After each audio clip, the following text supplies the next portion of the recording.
refer they? In what respect? Too much background. The information in it, what you want to focus on, contrast.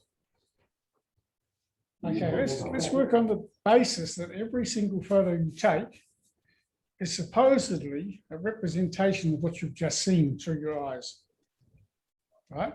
But in actual fact, what the camera sees and what your eyes see aren't the same. And our good cameras are pretty damn close, but they're not exact. And you also may want to enhance your photo so that it shows something that you're not actually seeing, like you might want to darken something up or lighten something up so you can see a particular thing.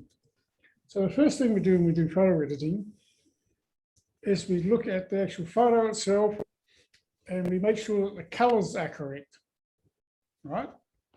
So how would we go about correcting colors? There's an easy way of doing it. Does anybody know how to do that? I don't want to end up telling you things that you already know. Sort of stuff that we don't know. Okay, you've all heard of white balance, haven't you? Now cameras have, a lot of cameras, proper cameras, not phones and things, have the ability to do white balance. So what is white balance going to do for you?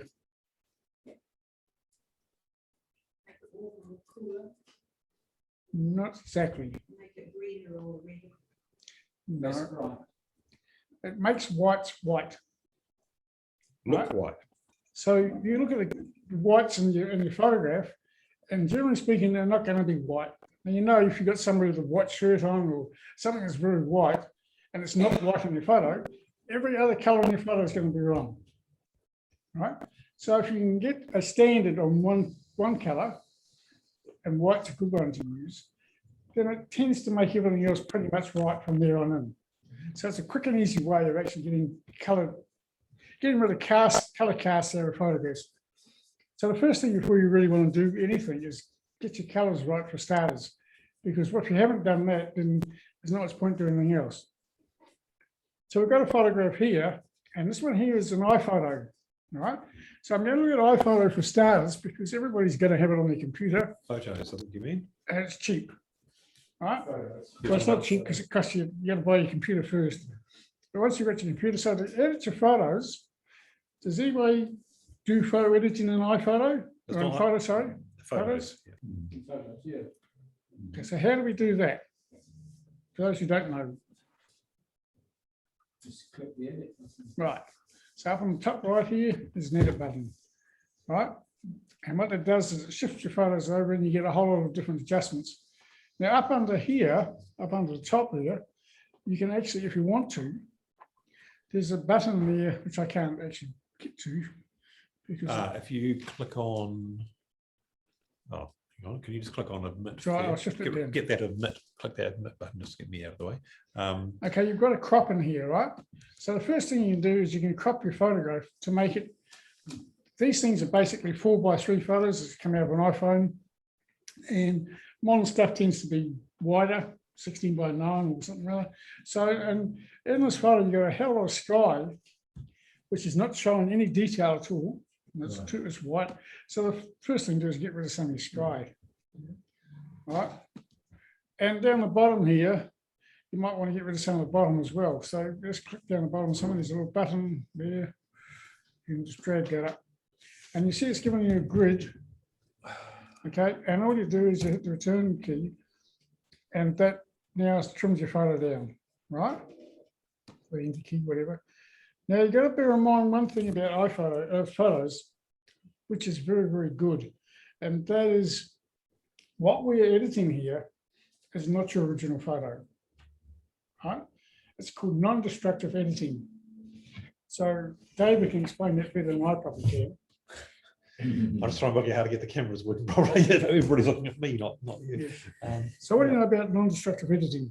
Non-destructive editing basically means you keep a copy of the original photo and you record a series of instructions for what's changed from the original photo to produce what it looks like at the moment. So you can always go backwards to remove the edits And the only question is the degree to which it does it. So for example, photos only keeps the original and the latest version, but there are other applications that keep all the intermediate steps as well. So you can actually retain multiple steps. So you've still got your original photo basically in your photos album, right? So even though I've changed something already, which is the aspect ratio of it, it's the original still effectively the same aspect ratio. Okay, so the next thing I start looking at when I've done this here now is we'll look at white balance, and here's white balance is not that very good in here, I don't think, to be quite honest. And what it's actually looking for here is a neutral grey. And down here there are some other options. You can go to skin tone or temperature tint. But a neutral grey is doing the same sort of thing as a white. And if you can find a grey, which is 50% between white and black, and you click on that grey, it'll make that grey 50% between black and white, right? And that's going to adjust all the other colours around it. But the secret is, how do you find a neutral grey? And it's just about impossible to do so unless somebody holds a card up in front, which you can get, which have greys on them. And if you photograph and there's a grey card in front of you, which you know is grey, you can then use that as your thing, but you're not going to do that in the middle of nowhere. So if we look at this here somewhere, what you do is you get a little colour picker here, and we go through and we find something which we think is grey. And you click on it, and you probably see on it suddenly gone yellow, right? So that hasn't really done what we want, so it's not neutral grey. So you can fiddle around until you find something that you think is a neutral grey, right? And I'm not going to spend all night doing it, but so that's sort of taken away any colour cast that you've got in your photograph, which cameras do tend to do. Now, I don't know if you remember films from the old days. I can always remember Ilford film always had a green cast in it. Kodak film tended to have a blue cast in it. And different films had different emphasis on different colours. So if you're going to start scanning, well, I'm talking about slides in particular, if you're going to start scanning slides or old photographs, they're going to have colour casts anyway before you even start. So that's something to take care of. Now in here, the next thing I want to start looking at is darkness and lightness. Okay, now if we just go in here to, and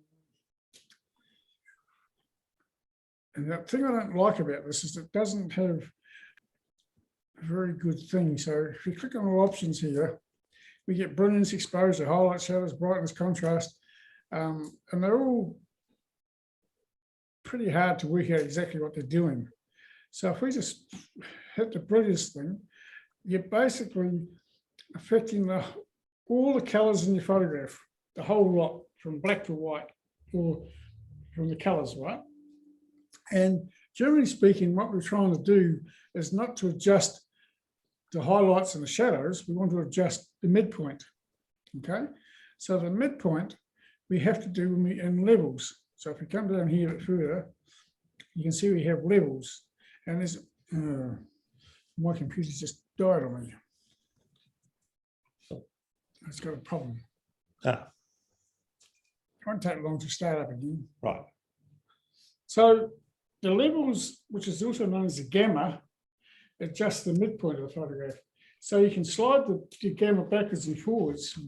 David might be able to, I can't do anything at this and point. that's going to adjust the midpoint of your photograph without altering the shadows and the lightness, the bright parts. Now, also one thing, in this photograph here, which for some reason seems to have stayed on the screen even though Oh, that's because the Zoom has decided to keep displaying it until you disappear. Now it's timed out. So the sky is overblown. It's just gone to white. Now, there's absolutely no way of getting detail back into that again. So if you're taking the photograph and you have any control over the brightness that you're going to take, the light levels, you're better to photograph in the dark side rather than the light side, because it's very easy to brighten the photograph up and retain all that information in clouds or in the sky or whatever, which is where the bright areas are. Hang on.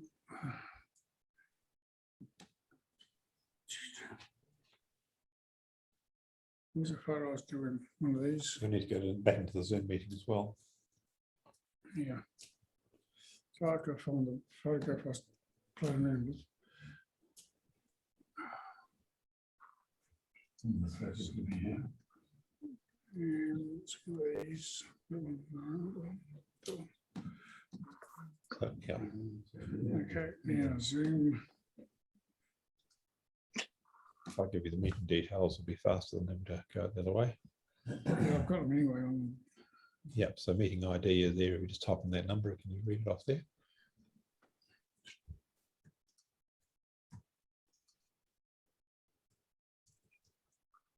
Hang on, you've jumped out of the window. 6.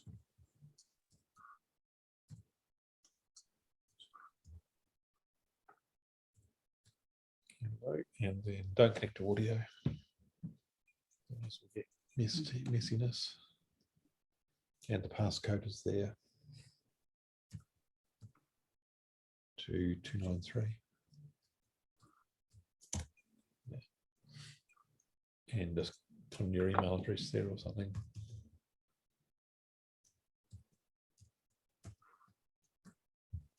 Once you've done that, I'll be able to put you back in. Hopefully this will stay going. This computer has a bit of a problem with its graphics card. It just dies on me occasionally. Okay. Join with video, you may as well. Just go join with video, otherwise we won't see you. And what network are you on? Just double check. Oh, You need to be on that one. What actually happened? The computer crashed. Graham's computer died suddenly. It's got a hardware fault. It's intermittently dying. no. So to start up again. It's got a solid state drive, so it starts pretty damn quick. But it's just Yeah, a nuisance. it's if it's do you know which generation that one is? Is it Old. looks old. like mine? So it's even older. So it might be one of the 2011 ones, which are known to have a faulty Yeah, I think it's graphics processor. They were persistently faulty, and Apple replaced the motherboard, and it still died, and there was no solution basically to that in that generation. okay. So now I'll continue. Share screen. You won't be able to because you're not a host yet. If I go back to participants, make you a co-host, then you'll be able to share screen. Just hit return. You want well, that's just the application now, not the whole screen. That's what we're before, isn't it? Yeah, doing the whole screen. That's right. Yep. Okay, let's get this the other way. Okay, so we can't do much about the sky, but what I want, you notice the trees here are a bit on the light side. It's actually worse on my computer than it's there. But so what we can do now is, one thing I have learned is just about every photograph you take needs a little bit of contrast. So in contrast, what are we actually doing? Do anybody know what contrast does? Amplifies the colours. Amplifies the black and white level, separates them better. Is that roughly right? It makes them, the white's whiter and the black's blacker. Okay, so it gives you more, it's basically more playing around with the blacks, right? So if we come in, we'll play around with this levels for starters, since I started with. Yeah. Now you have a choice here of actually doing the levels with RGB, red, blue and green, or you can do it on, sorry, just luminance, RGB. So that's adjusting the whole lot, right? So if we go in there, you can see how it's shifting things around. So going this way, it's making everything white. So in other words, it's taking the center point, so it shouldn't really be affecting the shadows too much for the highlights. So what we want to do is we want to darken things up just a wee bit and do it more contrast. Or you can also go up here and do contrast, I've noticed up in here. But the levels, I tend to use levels because levels does the whole lot. So it doesn't seem to be making much difference. Okay. Now, one of the other things you can do, and I won't get into too much detail here, but you've also got a curves thing here, right? And so we can actually click on parts of it, and down the bottom here is the blacks, and up top is the whites. So we can click on it, and we can actually adjust different parts of the photo. Yeah. So I can darken those trees up, but I can click in here and come back up, and so I'm just fiddling around with one particular part of the image. Right, but I don't want to get into too much detail because that's getting a bit too carried away. But you can, by fiddling with these controls, improve the photo that you're taking. So you're getting better. And if you want to start playing around with the colors, if your photograph looks like it's a bit too warm, and what makes the photo look warm? What colors tend to make a photo look warm? Green. Reds and yellows, yeah. And if it's blue or greens, they tend to be cooler, right? So in here somewhere, we have color. There's a whole heap of different options you can play around with. Here's color here. So the first thing you want to start playing with, and this here doesn't give you very much in the way of controls, because we have 3 colors in the computer, which are red, blue, and green. And why do they use red, blue, and green? Which means what?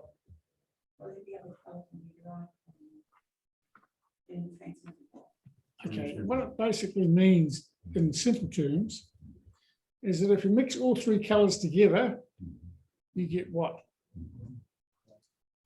White for light, black for paint.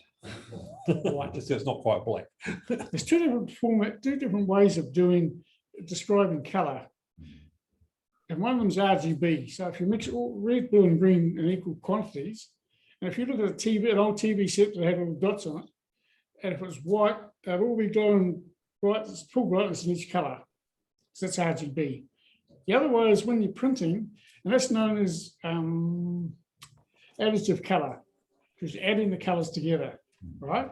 If you're doing printing on a piece of paper, for example, and it's a color print, what happens is the white light coming from the sky or the wherever hits the paper and reflects back again. So it's subtractive printing, they call it subtractive colors. And so what the ink is doing is taking white light out, absorbing the white parts of white light, depending whatever the color is. And so you're getting the subtractive color. And the 3 primary colors for subtractive color are Cyan, magenta, and yellow. right. And you hear the word CMY. Now you also hear with printing CMYK. What does the K stand for? Black. Black. And why do they use K and not B? Because B is blue and RGB. So they had to come up with a K. So why would they actually use black when they're printing CMYK colors? Just get a sharp colour. What's that? Just get a sharp image. Nope. It's giving the greys gradation of colour. There's a very good reason. Saves money. Only using a third of the ink. That's not necessarily true. Perhaps to If you mix 100% red, blue, and green together, you get white. So if you mix 100% of cyan, magenta, and yellow together, what do you get? A very dirty brown. Because it's about impossible to make your inks right. It's very simple to make the colors right on a TV screen, on a computer screen, but it's impossible to make them black. So they print black. Now, some people, when they started playing around with computers, come up with this bright idea that if we're going to print black on, why don't we get rid of any colors that have got equal amounts of the same color? So if you've got 100% cyan, 100% yellow, and 100% magenta, we'll get rid of all those and we'll just print black instead. And you save ink. And you don't end up having the paper with 400% ink, which makes it very soggy. Use up a lot of ink, but it makes the paper very soggy. So that's done in software. And it's basically only when they started playing around with computers that they're able to do that, because they can start manipulating. Now, do you know how the computer knows about color? Because I think unless you know the basics of this, it makes it very hard to understand what you're actually trying to achieve. So we're dealing on the computer screen with RGB, right? So how many shades of red, blue, and green do we actually have? Dave will explain this very well because he deals with these numbers. You mean how many can you display on a computer screen? How many do you normally work in, for starters? And now the computers got more powerful. Typically 24-bit color, we're talking. Yeah. So it would be reasonable. So you've got basically 256 distinct shades of red, going from full black to full white, 256 distinct shades of blue, 256 distinct shades of green. And when you multiply all those three together, you get 1677216. David knows these numbers. I happen to know these because I work on a program and I work with them frequently. So, All the powers of two I memorize. Around figure 16.7 million colours. Now, what they have got, because the computers are getting more powerful, they've gone from 8-bit colour, right, which is 8 bits, which you get 256 shades of each thing, to 10-bit colour by and large, right? And David probably will know what 10-bit, 10774184, which is a gig. It's a gig basically. Yeah, it's the same number as a gigabyte. Now, the problem you have with 256 shades of colour is you get banding, right? So if you get a graduation in the sky and it's going from light blue to dark blue, because remember the colours actually get darker as you go up. It's lighter at the horizon and darker at the top. And it's only a very gradual on a bright and a nice clear sunny, blue sky day. You've got more than 256 shades of blue in that area. And what happens in some computers, you'll see banding, they call banding. And you can't get around it. That's why they go to more colours, to 10-bit colour, because you get less banding, less problems. Put it this way, you can't make a silk purse out of a sow's ear, and computers don't do perfect photographs.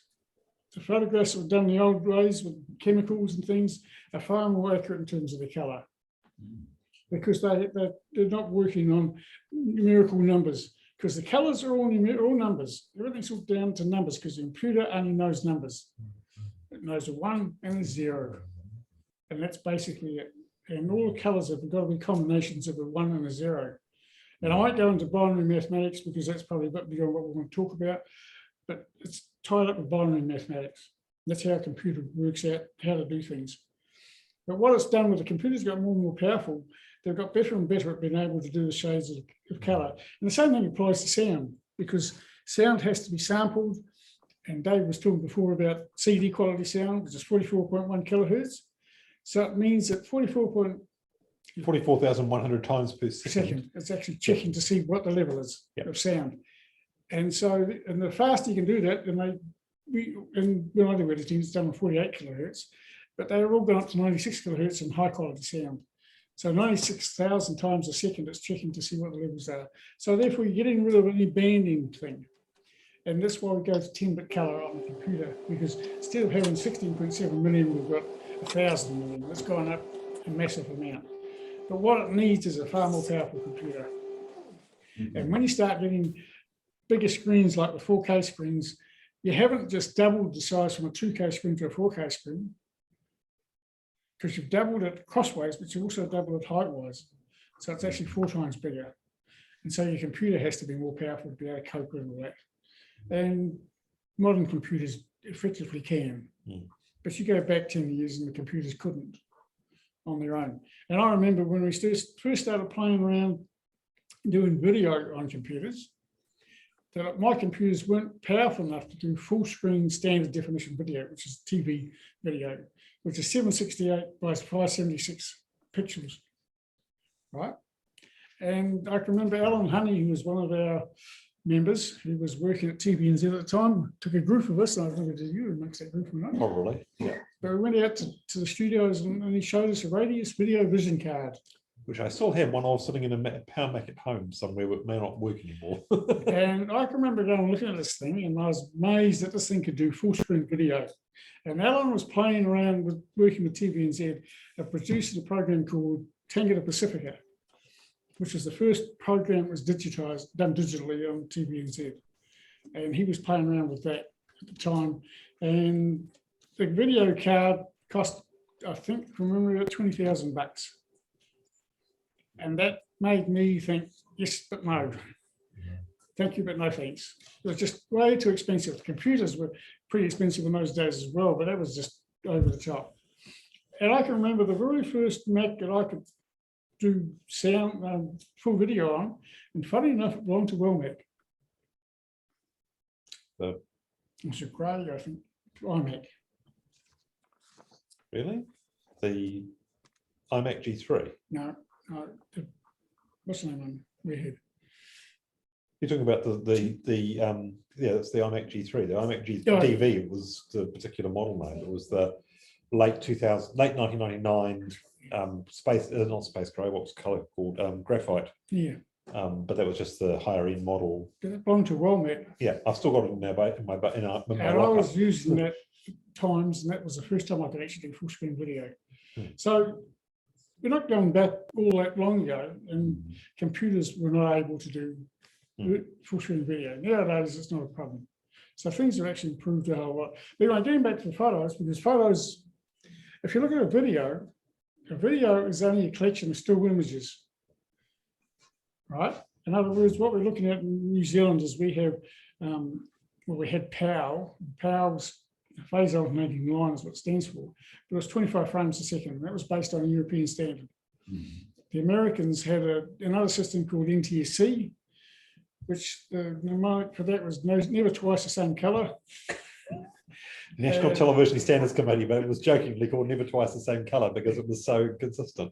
Every NTSC television had a hue adjustment knob which let you change the colors, so you could never get the colors the same, hence the name. And they were using 30 frames a second, but the Americans couldn't use 30 frames a second because they had to drop frames every now and again, so it became 29.97 frames per second. Yeah.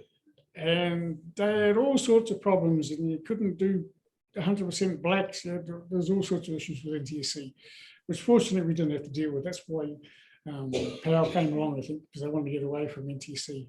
And there's only a few countries in the world, which is Japan, the States, Canada, I think they have NTSC. The rest of it was basically PAL in the world, apart from the French, who had to be different. They had CCAM, which is a little bit of a variation of PAL in some effects.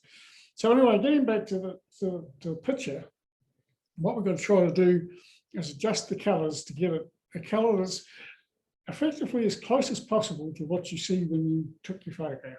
That's the aim of the exercise. And unless you want to start doing other bits and pieces with it to try to change the tonal range or whatever. And I won't go into too much detail on that because that's getting a little bit beyond time we've got available. So anybody got any questions so far? Would you rely on the auto button? No. No. Would you rely on the car driving down the road on auto and have your hands over, put your hands across? No, not that far. Auto gears, I'm quite happy with. I do use the enhance button just to make my pictures look better. I'm not particularly fussed about what colours exactly they are. They just end up looking nice. At the end of the day, you're expecting to see something that you think is right. Doesn't matter how you get there, does it? I can tell a person when it comes to making videos, how good a video person they are by looking at what they do with their camera. And if it's on autofocus, don't want to know them. Because autofocus is about the worst thing you can possibly ever do. Why? Because it's got a focusing little thing in the center of the screen that tries to focus. And when you shift your camera around, it says, oh, shit, gone out of focus. It goes, trying to get it back into focus again. Right? Whereas if you've got the thing in front of you and you go around, you can just focus it gradually as you go across. And you get far, far better quality. And you don't put on auto anything on a camera. Unless your camera has no alternative.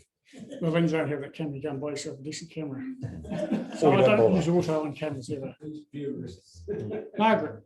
If you're asking sort of what more we could do with this photo, what I noticed is that when you lined it up, there was far more colour in the foreground, but the trees at the back were a bit washed out. Yeah, well, the point is, what I'm seeing on here, would that treat the two differently, or is it no. still What I'm seeing on my computer screen, what you're seeing there is quite different. So there's no point in me trying to explain things because that doesn't look too bad there. It looks damn like it's in front of me. But because you can actually start, if you want to spend time manipulating that, but an auto enhance won't do that. You got to get in there and fiddle with it. Now, what happens is when you first start doing this, you find it running heaps and it's hard to be able to work out what the hell you're doing. Stick at it, because after a period of time of fiddling, you'll start to get the feel for it. And after you've done it a few times, you can do it in no time at all. It's very quick. All right. So the things we're going to want to do with our photograph for starters, you're going to crop it to get the size photo you want. You're going to get your white balance right, so that takes out any color casts in it. All right. And then you're going to start giving it a bit of contrast. It has no effect. on it. And I find, especially in videos, that everything we film has to have a little bit of contrast, because the cameras don't have a little bit lacking in the contrast. Because the contrast gives the image a bit more depth in terms, because it gives it a darker and lighter shades. So we use the term depth of photograph, right? So that's all I want to talk about with that. So that's photos, which we've all got on our computers, and it does a reasonably good job. Now, one of the things I've seen on photos is the retouch down here. Does everyone know what retouch does?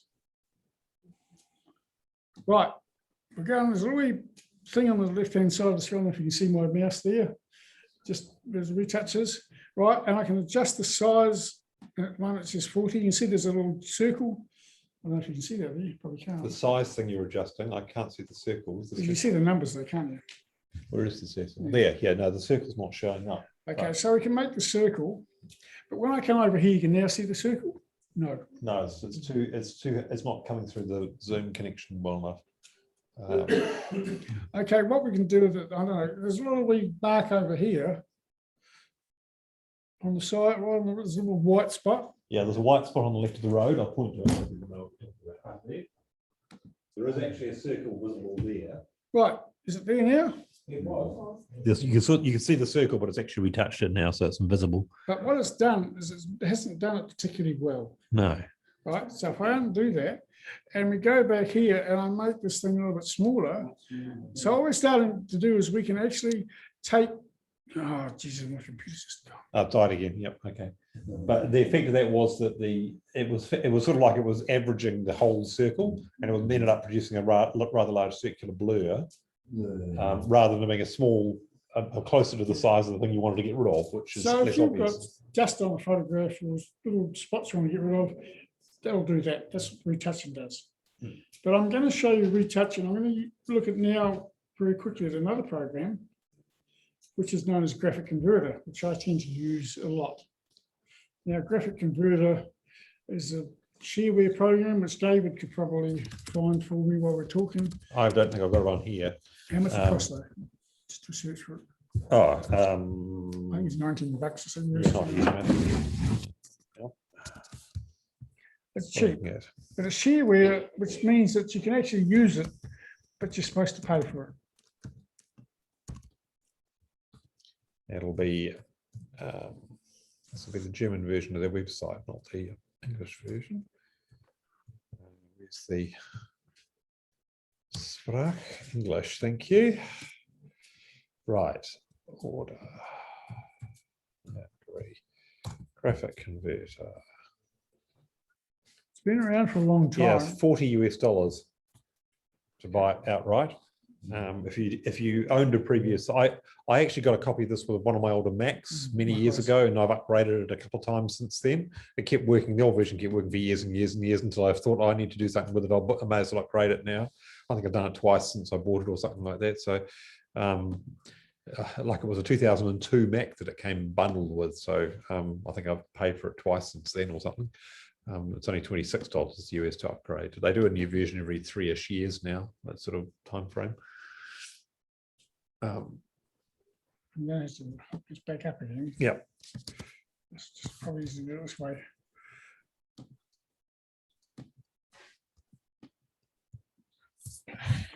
You got it? Yep. Well, I've got the. I got the link. Yeah. And the Passcode. passcode was 942293. 94. 2293.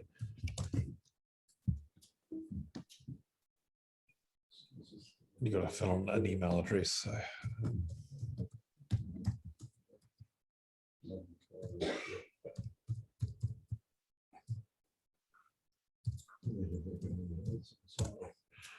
Okay, so what would be one of the other reasons we would want to start looking You're at on the wrong doing? network again.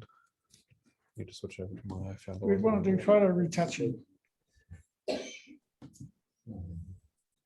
So we looked at a camera, for example, your iPhone, it's got a camera built into it, right? And we won't go into how you get the photo into your computer because that's another issue. You can go to one of Shane's iPhoto meetings to find out about that. Okay.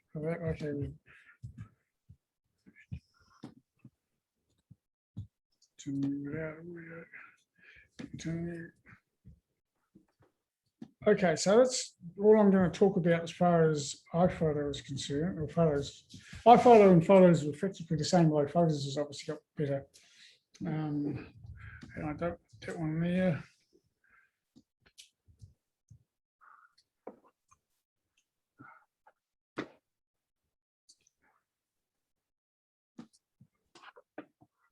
Right. You need now- to share screen, so we can pick up your Zoom window again.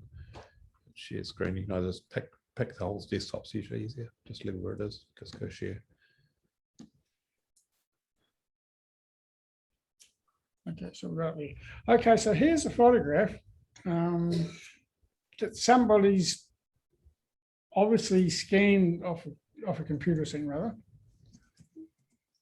And if I there we go. Command 0 takes up. Now, the first thing you notice with the photograph is very pixelated because it's only a very small photo. If you look down the bottom, you see it's been blown up by 267%. One little hint, if you want to make a photo better, you can increase the resolution and to a certain degree. And in here, if you want to increase the resolution, notice graphic converter's got a lot more controls in it than what you've got with iPhoto or photos. If you go in here to scale, and it tells us that the X resolution is 72 dpi. Now, if we multiply that up by a factor of 2 or 4, it makes a better result than if you give it any funny old number. It just so happens that 4 times 72 is 288, which gets pretty close to the 300 dpi, which is sort of the standard for working with photos. And look, if I scale it down now, you'll notice it's about the same size image, but it's a lot better quality. Now, that's about as best you're going to get. If you go up to 1000 dpi, it's not really going to make much better because what we've done is the computer has actually made the photo much, much bigger. It's not 4 times bigger in terms of memory, it's 16 times bigger. Right? Because it's gone four times bigger wide, 4 times bigger high as well. So it's actually having to make extra pixels. It's having to create pixels to fill in the gaps because it's got more pixels in it now than it had before. So it has to guess it. But it does a reasonably good job at doing so, right? So the first thing we want to do here is there's a color cast in this, right? So if we go up here under effect, you can come down here somewhere, it says color white correction. Now this is actually going to correct whites, right? So it says up top here, click on the pointing image as white, okay? Now generally speaking, things in photos that are white are clouds. So if you click on white clouds, it'll tend to take out a color cast, but you can see this one's horribly faded because it's been left in the sun for too long on a photograph paper, right? And this is quite a common problem. You have an old photograph, you want to put it on the computer, but it's faded over the years.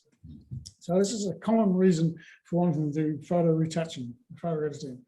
But one of the things you can do in graphic converter, you can't do quite so well, I think, in photos, is we can play around with the color correction, right? So it just so happens that Option Command B is the shortcut for that. I can't remember where to find it, but it's on the screen somewhere. Okay, so what I can do in here is I can play around with the brightness, the hue, or the contrast. So when we're talking about hue, what are we really talking about?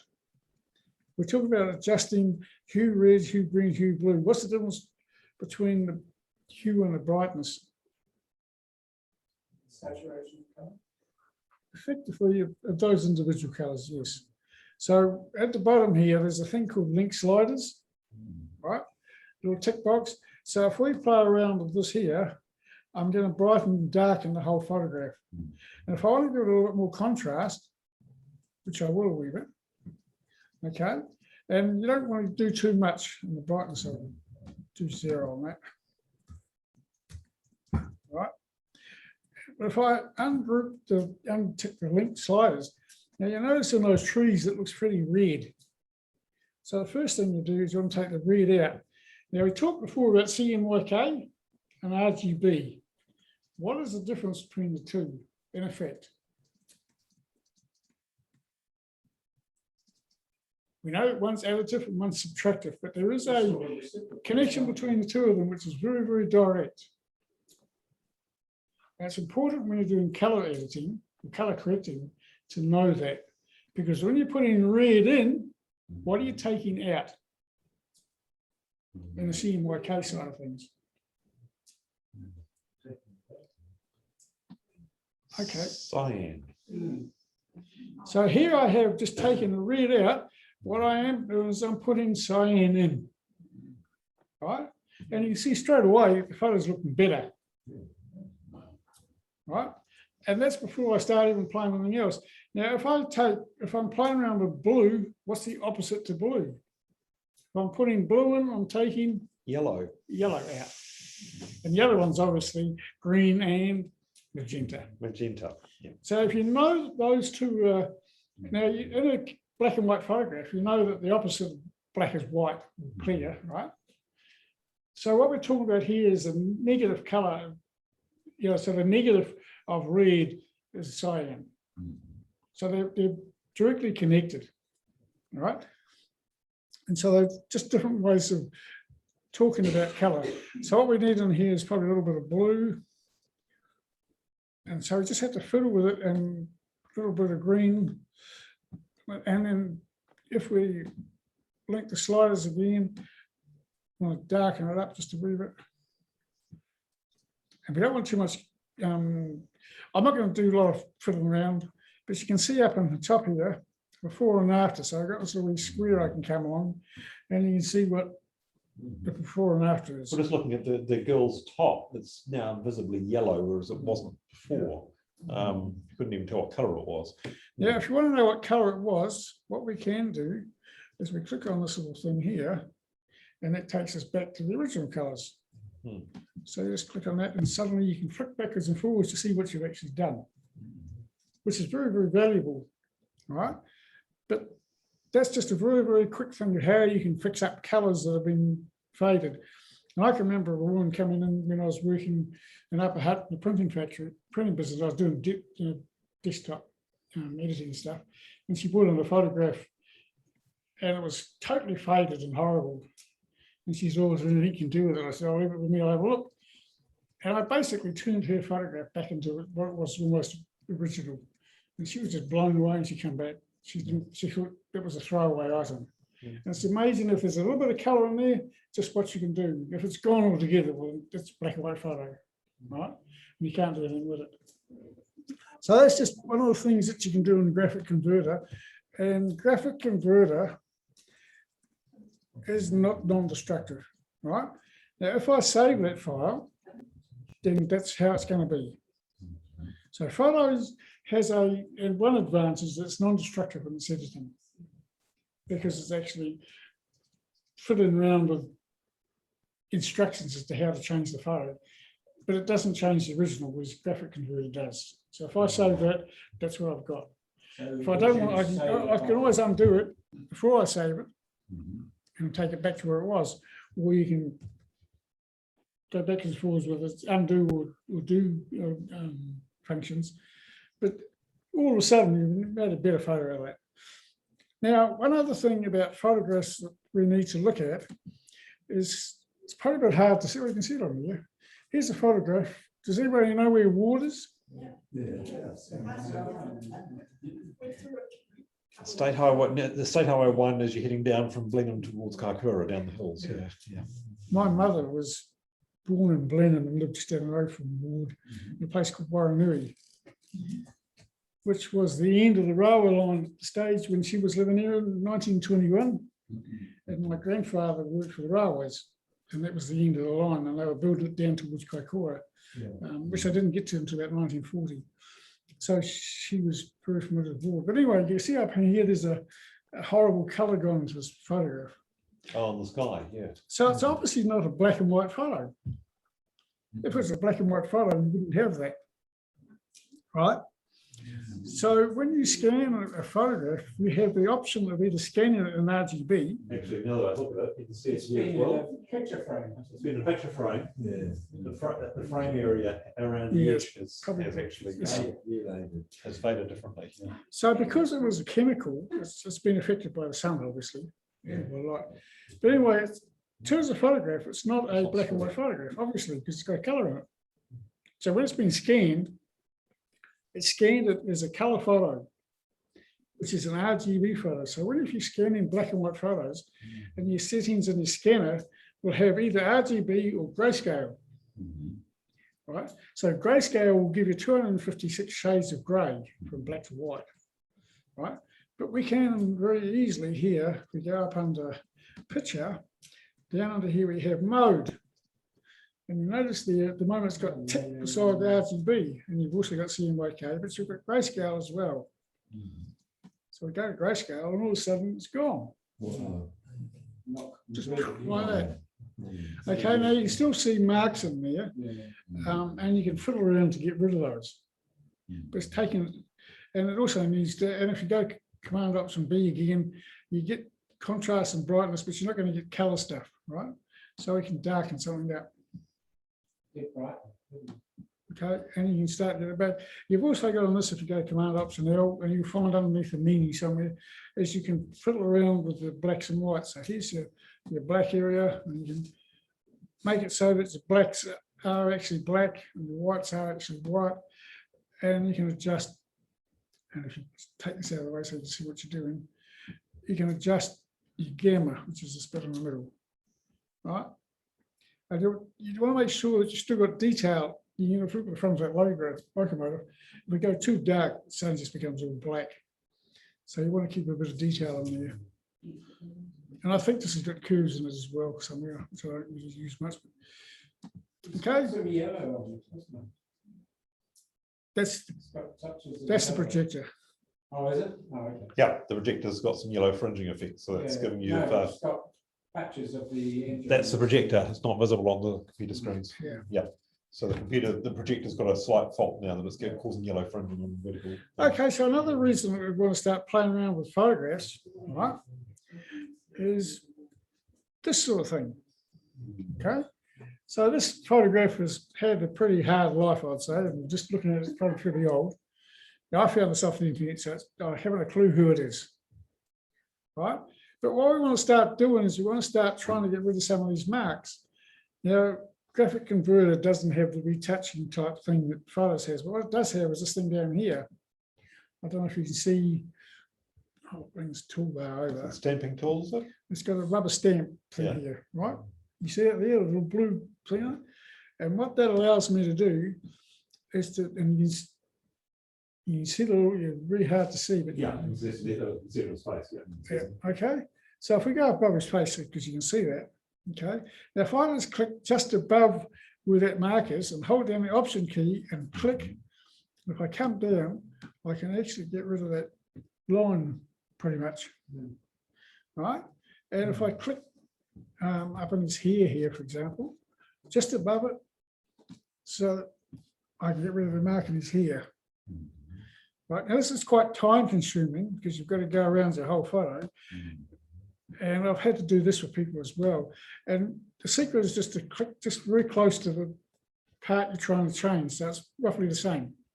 Now this works in black and white and color, which is exactly the same.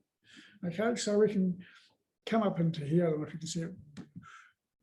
And we can just draw it on that line there. But what it does in actual fact, you can't really might be able to see it there. It actually creates any things that it brings them down. So in other basically words, copies it pixels from above the position it was coming from. so if I take something from his hair, for example, and I come down here, I can draw his hair out again, right? Because it's taking the objects from where the cross is up there Yeah. and it's pushing them down there. So you got to do this very careful. But you do have a control. So if I double click on this, you now can adjust the radius of the thing, so it makes a bigger circle. Okay, so I've now got a big thing. Now you don't want something too big because that makes it a bit hard to be able to get precise stuff. But you can also adjust the smoothness, which tends to give you a, rather than a hard edge, it gives you a soft edge around. So, and if you make the radius fairly small, now one of the things you can do on here is you can, and the easiest way is just scale it up, or you can use the zoom tool, which is, no, this one doesn't have it. Down in here, there's a zoom tool down the bottom. Whoops, wrong one. Right, you can zoom. Oops. You can zoom up just by clicking on this thing. It's 150%, right? And we can zoom up, and you can make it, because you can zoom up, you can make this thing a bit smaller. So you bring your radius down, and then I can start getting into very small parts, right? And so I can click in here and just do little bits of time, but this is going to be a bit more time consuming, but it gives you more degree of ability to do things. So this is something that you cannot do in photos, but you can do in graphic converter. And graphic converter is reasonably cheap, right?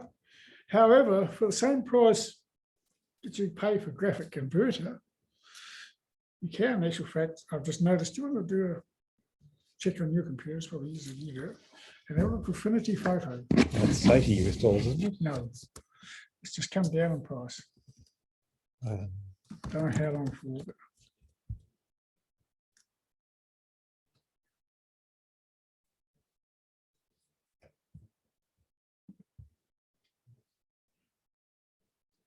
Yep, they got 50% off special on Affinity, all the Affinity applications. So Affinity Photo is currently $42 New Zealand. 43 New Zealand dollars. It's actually cheaper than graphic converter at the moment to buy Affinity Photo.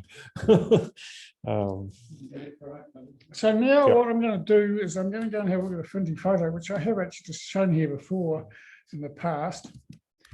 And I need to open up some files. So now I open up this file here, which is, this is actually a job I have been working on.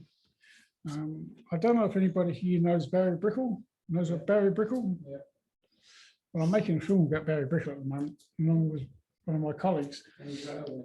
And it's going to be an hour and a half long, and it's getting close towards the end of it now. Anyway, he came up with this photograph here, which is a KO locomotive steaming up towards Rangatau, I think it is, near Arkuni, right? And there's a problem with this photograph. And I'm sure you can all see what it is. Contrary. What's that? No? Oh, it's a line. It's a line. Fungus. Fungus. Phone line. What's the problem with it though? The fungus. Probably dust So that in the sky. slide. I don't know if it's fungus or not, but it's The- just dirt, something like A that. lot of dirt's managed to get onto the lens or the photo or something. Yeah. Okay, so this is another area we may want to start using our clone tool, right? So, and this one, this program's damn sight better. This is as good as Photoshop, pretty much, right? So you're talking this Photoshop sort of thing, and they've come up with a cheap thing. So here's what we look at, it's basically dust, right? So I can get my clone tool here, and I can go through it, and I can start getting rid of bits and pieces, right? But it's going to take a hell of a long time to do. If you look at the size that circle is, when I go down to full size, we're talking about just a little wee tiny bit. It's going to take me a week or some days to do all that, right? Now, this program has one nice little thing about it, and I'm not going to go into any great details. If you want me to talk about Affinity Photo at some stage in the future, I can go into more detail, but I just want to show you something. We played around with in graphic converter with a little bit of retouching. We did it in photos, then we did it in graphic converter. So what we're going to do now is, here I've got a magnifying glass, so I can magnify stuff up to whatever size I want, right? Now, photos, when you play around with it, doesn't do a very good job of actually, it leaves distorted images, right? But in here, if we click on this thing down here, there's a little brush under here. If we click down and hold, called Painting Brush Tool, right? So what I'm going to do here is I'm going to make my brush a bit bigger. So up here, I can control the size of my brush, a bit like I could in graphic converter. And when I take it away, you can actually see the circle. And all I'm going to do is I'm just going to brush over some areas and let go. In painting brush. Just thinking about it.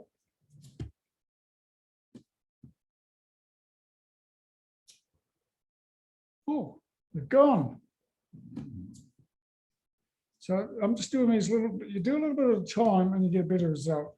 So when we start getting into something a bit more substantial, bear in mind I haven't had to clone it by taking an image from somewhere to another place. And all I'm doing is I'm just drawing over it. Now this does it in black and white as well as in colour. It'll get rid of that paper trail too, right? That's actually a power line. It's not a vapor trail. So here's a mark here, right? So gone. Now how the hell it does it, do not ask me. David's a programmer, he will tell you how it does it. I don't know. The name suggests to me that it's taking the edges and moving them inwards, but I don't know what it's actually doing. It's taking an area around it. Yeah. And what I found that if I actually took one little area and where there's not too much dust and then started working out from that, I was getting better results. Now, what I'm going to show you, because we're running out of time now, but I'll show you, you go to cooking things and they say to you, here's how you do the cooking. It just so happens in the oven, I've got something that I've previously cooked. Well, it just so happens that I have something that's in the oven.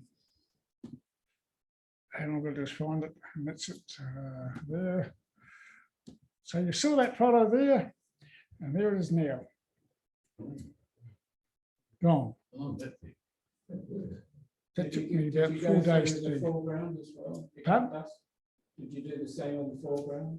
Because there was bits and pieces there. I haven't, it's a sky that I'm worried about. Yeah. Now, you got to bear in mind, this is going to be used in a video or a movie, right? It's going to be on the screen for 3 seconds, 4 seconds. Yeah. And you're not going to have time to think about No, it. like I noticed, for example, there were a few spots in the steam coming from the train, but at that resolution, you can't really see it. You need to be concentrated to notice it. The sky, though, boom, it's all over the place. Now, one of the other things that we've been doing in this film is because Barry Brickell has actually been interviewed while he's still alive, because unfortunately he's not anymore. And he was talking about his days living in Auckland, but travelling on steam trains around different parts. I think there's one in Taranaki on stage as well. And as a youngster, well, teenager, he was riding on steam trains all over the place in the middle of the night. And he talked about sleeping in railway stations and wrapping himself up in newspaper to keep warm, right? He also went on some of the carriages that had warm heating on them, but he said they got really cold. So this is all part of this part about him traveling around. And so David Sims wanted some, he's the guy that's making the film, wanted some nighttime shots, but he didn't have any. So what we started trying to turn video shots from day-night shots to night shots. And what they do, and there's filters I could use, that tended to make the image blue and darken it. But when you looked at the photo, it looked like it was a daytime photo made blue and darkened. And to me, it didn't look very realistic at all. And I says, can't do that. We've got to do better than this. So we actually took some, I'll see if I can find some, because there might be someone here. So I'll just look at.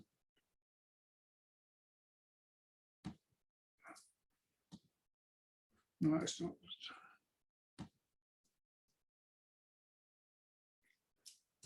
You know, there are heaps of photos that he's given me. I'm just trying to find one that I might have fiddled with. Anyway, what we did is I found that by fiddling around in Affinity Photo, I could in actual fact make photos that were taken in the daytime look as though they're taken in the nighttime. Now, Infinity Photo has a nice little, and I'll take one of these photos here. Excuse me. It's colour on black and white.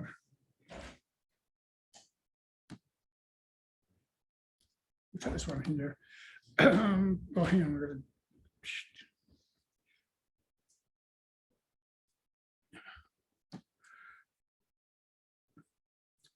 And I'm only just going to show you very quickly this, so without getting into too much trouble. So it's not going to open up.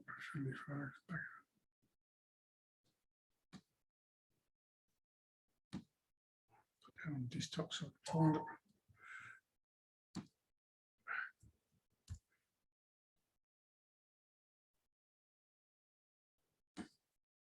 So this is just to give you a little bit of an idea. Was it KA? Was it?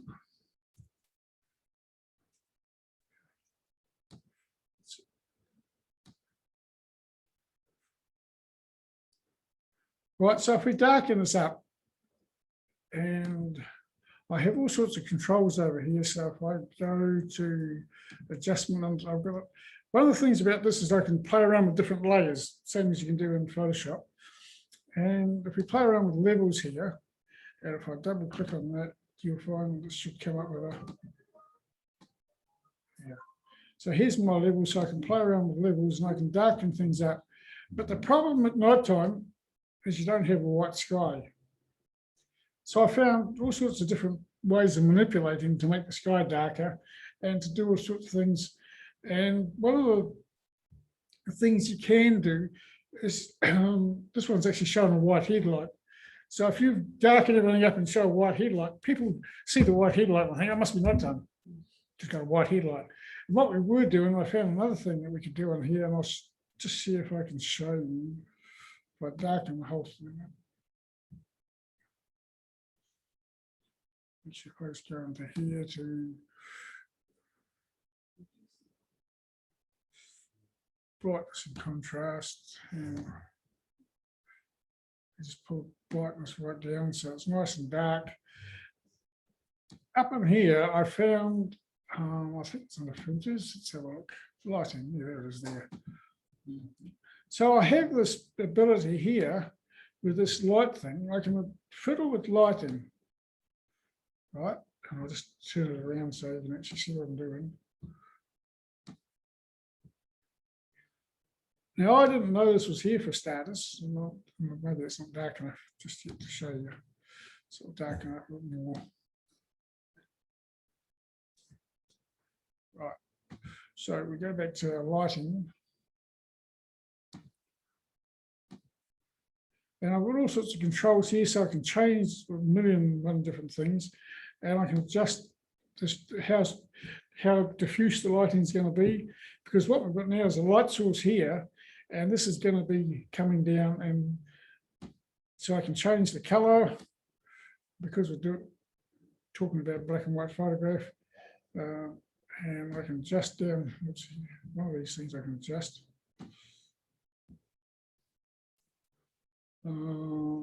Distance, so just that. Out of cone, in the cone. So I can adjust all sorts of different controls, and somewhere along here is the amount.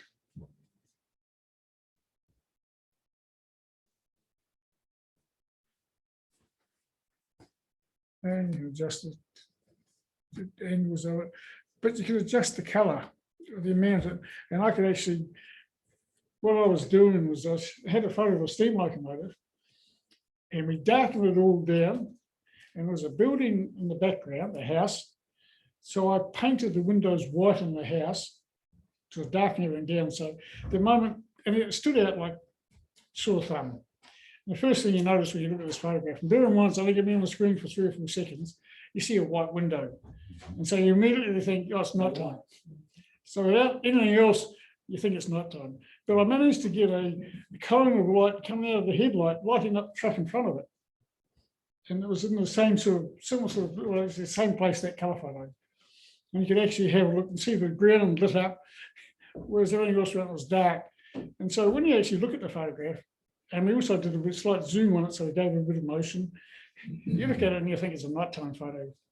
And I did one of the Thai Happy, and these are all different areas where Barry Brecker was camping overnight in stations that he had talked about. So we found photographs of those areas. And I was turning them from daytime into nighttime. And by doing little things in the photograph, and I said to Dave, well, let's use still photos. Let's stop trying to play around with video, because that's just about impossible to do. But we could use black and white still photos, and we could actually turn a daytime photo into nighttime fairly realistically, to a point that the average person looking at it on the screen for a very short period of time would not question it, and they would think it's the right sort of thing. Now, one of the things about photography, filmmaking, is we're taking an image of something rather, right? And an image is something we have in our minds by and large. When you look at it, have an image in your mind. And when we're showing a film, it's all about what the mind sees and thinks. And I've just, in the process of making another film with Hugh McDonald at the moment, who some of you went to this New Zealand, Margaret was there and Peter was there. And Hugh McDonald's been involved with the National Film Unit for many, many years. And he started off a bit like Peter Jackson did as an 8-year-old, playing around with initially comics. He saw Disney comics as an 8-year-old and he liked comics and the animation part. And when he was 13, I think he said, he started playing around with an uncle had an 8mm movie projector. So he started playing around with the movie projectors. And he started making animated things, stop motion things. So he's taking objects, taking one frame and then shifting it, taking another frame as a 13-year-old. And so he started playing around. Now, Peter Jackson started doing much the same sort of thing as a 10-year-old. But they're really common. And because they're so keen on playing around with movie cameras and things, parents suggested he join the National Film Unit. So the moment he left school, he went to the National Film Unit. And then he started playing around doing all sorts of things. And one of his early projects was this in New Zealand, which has become pretty much a groundbreaking film, not just in New Zealand, but worldwide, which I'm fortunate enough to be able to try and promote it. Now, I will show you something I've got on here. I'll just do a little elaborate. So anyway, what I was going to say about Hugh McDonald, the film we're making is called Persistence of Vision. Now, there's two meanings for persistence of vision, and that's the reason why we're using that title. Now, he came up with the idea 10 years or so ago about filming behind the scenes at the Lord of the Rings. And so he was given permission by the producers of Lord of the Rings, Barry Osborne, who was the producer, to go around and behind the scenes and film whatever he wanted, basically. And so he did. And then he went to TVNZ and said, I've got this film. I'd like to make a documentary to be screened on TV.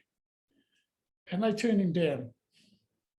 And he was doing it in conjunction with, who's the creator that made Target TV program?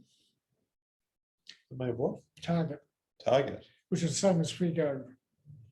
It's a Wellington company. I can't think of the name. Anyway, he's doing it in conjunction with a company that was actually doing stuff for TVNZ. Anyway, I got turned down, and then he happened to mention to me a short while ago, well, a few months ago, that he had all his footage. I said, what are you going to do with it? Oh, nothing. I said, what? You're kidding. So I have talked him into, and he came up with this term, persistence of vision was the name he's going to call his documentary. So I've now managed to take it all off the tapes that he had. There's 10 hours of tapes, or 10 tapes at 40 minutes each. So we're at 400 minutes of film, and put it onto a hard drive. And we're now starting to use that to make a film.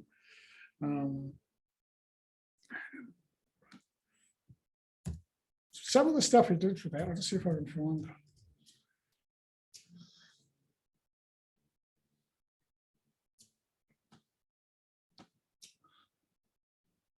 No, it's not on here, but what I have got on here, I think, is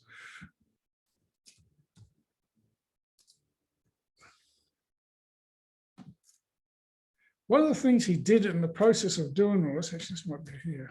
I first read The Lord of the Rings in 1961. I've probably read it pretty much. You've already shown us since. this. It's always been one of my Yeah, favorite is books. that? You've shown us the And I've previous always meeting. thought, wouldn't it be wonderful to make a film of this?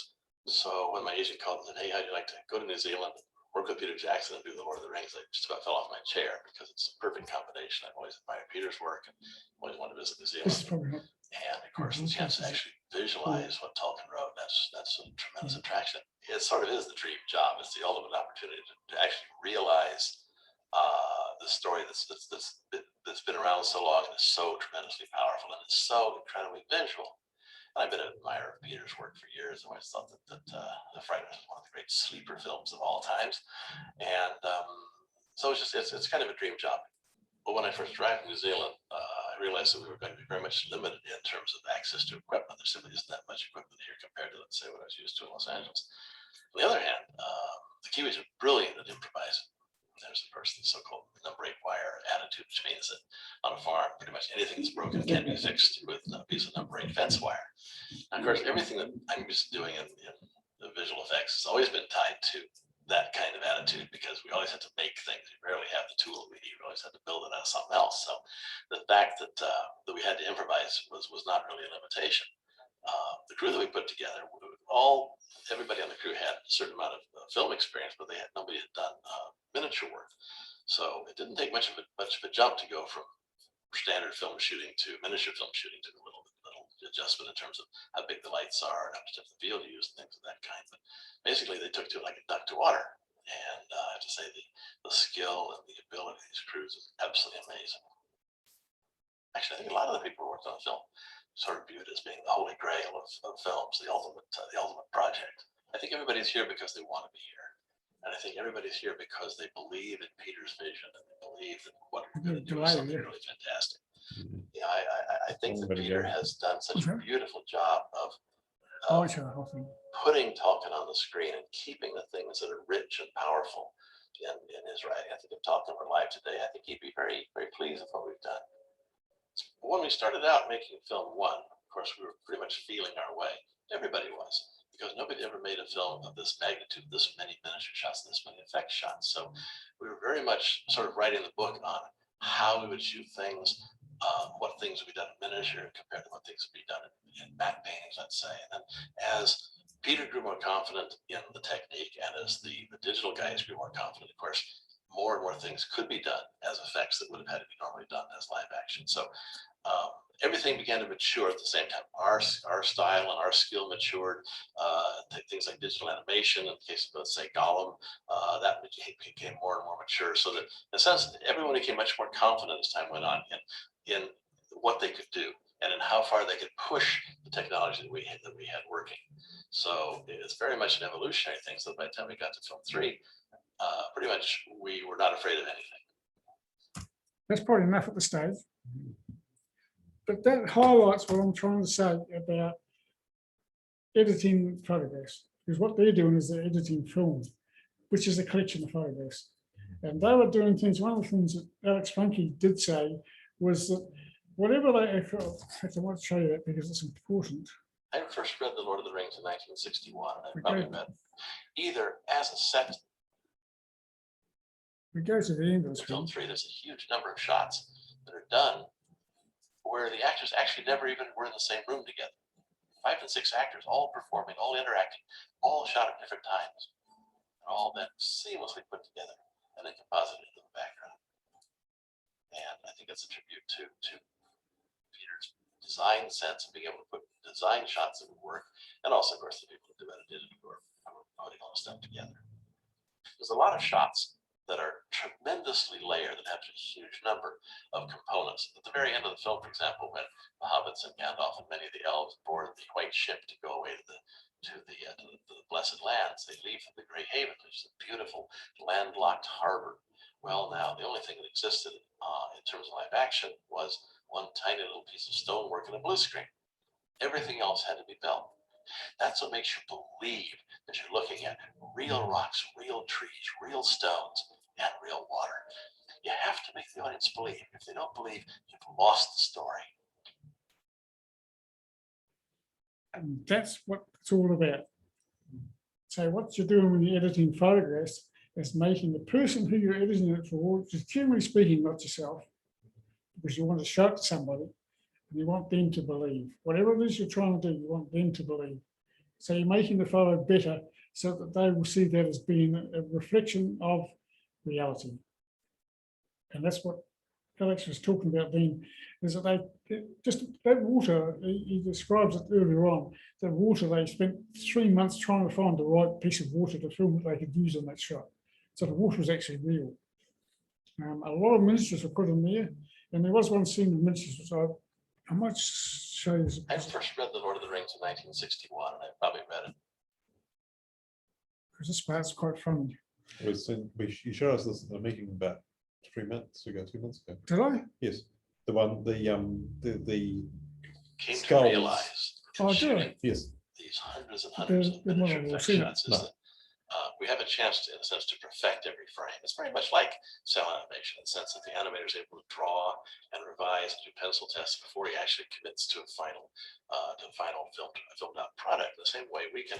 Okay, that there, you just saw all those skulls coming down, and Dave just reminded me that I've actually shown some of the at that meeting, and that was used in one of the scenes out of Lord of the Rings. It was in the third film when they were down underground and they had a lot of The Paths of the Dead. For anyone who knows the story. Yeah. And so that was all done with miniatures. So, and Alex, some of you, David does, has met Alex because I brought him in when we were in St. John's. Yeah. He came along and did a demo, gave us a talk on filming The Hobbit. Who was at that meeting? Anybody? Shane was. Yeah, because he ended up having, he built 2 sets, one beside each other. One was for Gandalf, which was a real size, and the other one was for the Hobbits, which was 3/4 size, or whatever it was. But they were filming them both at the same time, and Peter Jackson wanted to be able to see on a computer screen what the combination of these 2 sets looked like.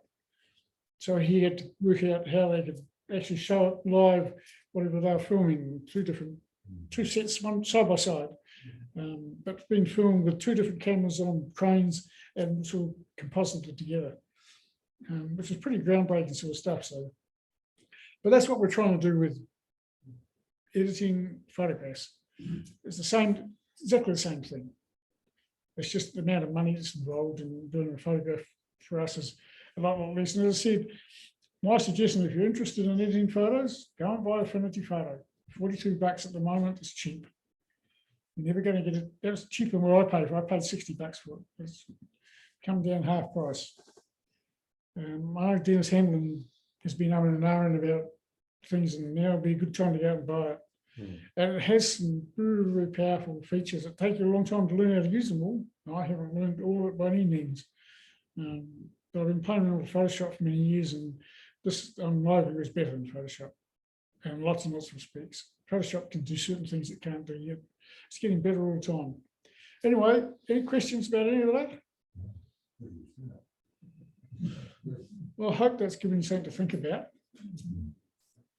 And you can all go home and start fiddling around with photos for starters, and get out the old credit card and go and buy, because you buy Affinity Photo online and just download it. So it's really easy. It's painless. No, they haven't charged anything yet. I bought it 3 years ago or something. Sorry? Do they send them to You just get free. So far, they haven't charged for any updates since the software got released. Update it online. Yeah. They just tell you that there's an update available. Yeah. So the website for that is affinity.serif.com. They have 3 programs. They've got Photos, or Affinity Photo. They've got Affinity Designer, which does graphic designs with vector designs. And they've got another program they brought out now called Affinity Publisher. So if anybody remembered PageMaker from way back, this is a PageMaker, or Adobe came up with InDesign, which is miles better than PageMaker. And Affinity Publisher is better than InDesign in my view.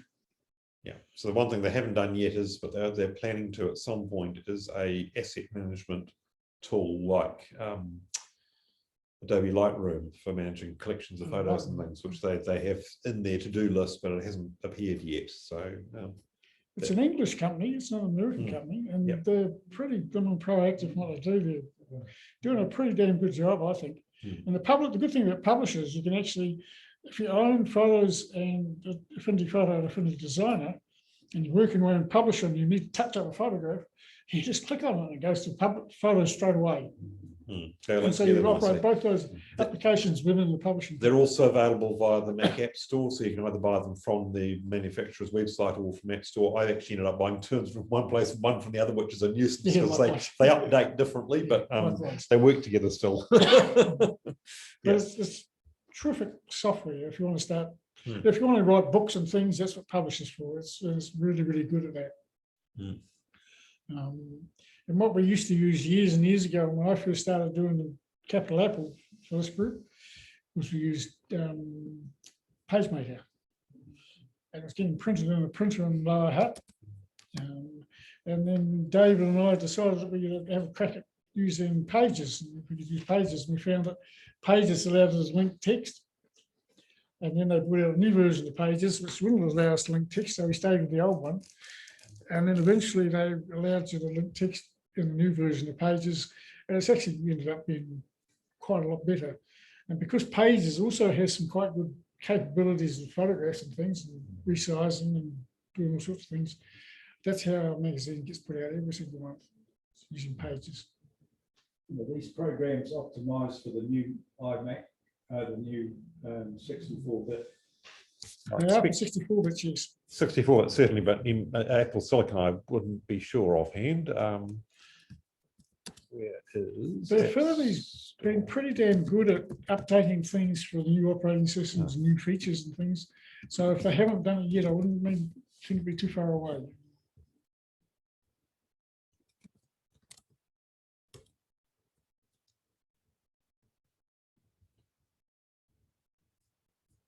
Does it mention it on the App Store? I'm not sure if it's a feature. Yeah, just wondering if they mention it as a sort of a They have technical just information. upgraded it just in the last couple of weeks. It just says 10.9 or later there. So it's a designer I'm looking at. Yeah, it's now up to about 1.9.3, so 1 month ago. Be running it. Go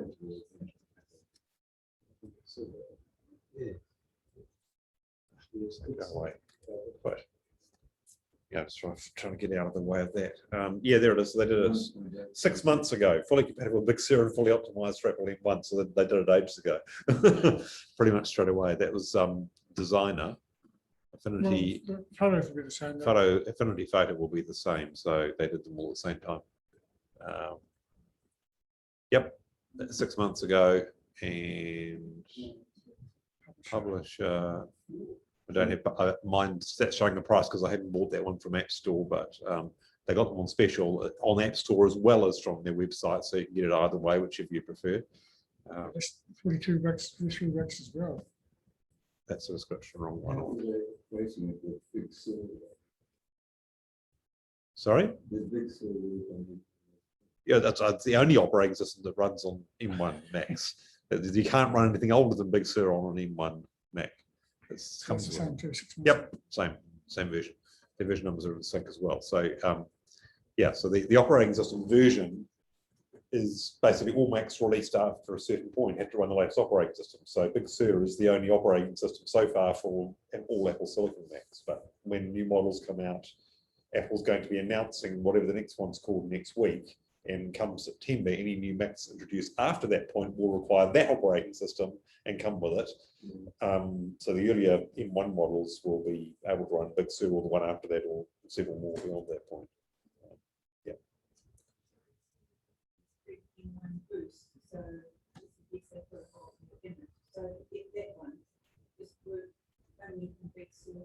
No, it says on the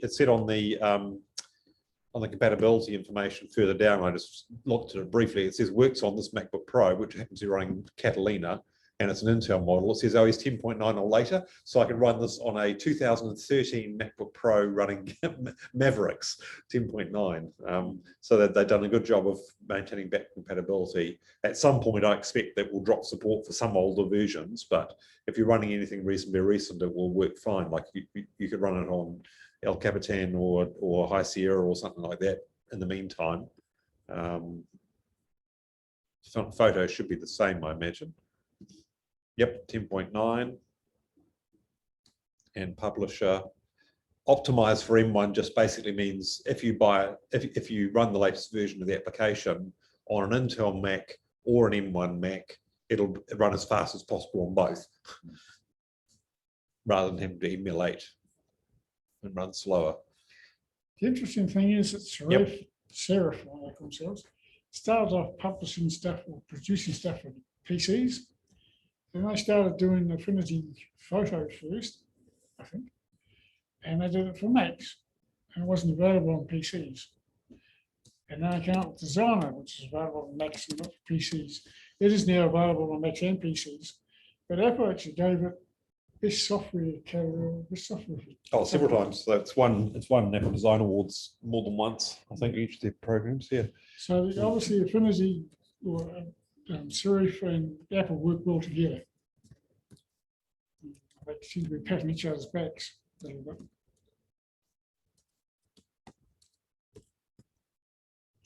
Go to the Affinity webpage specifically.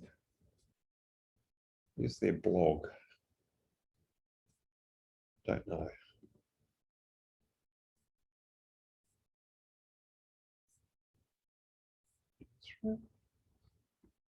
Just trying to remember where they're.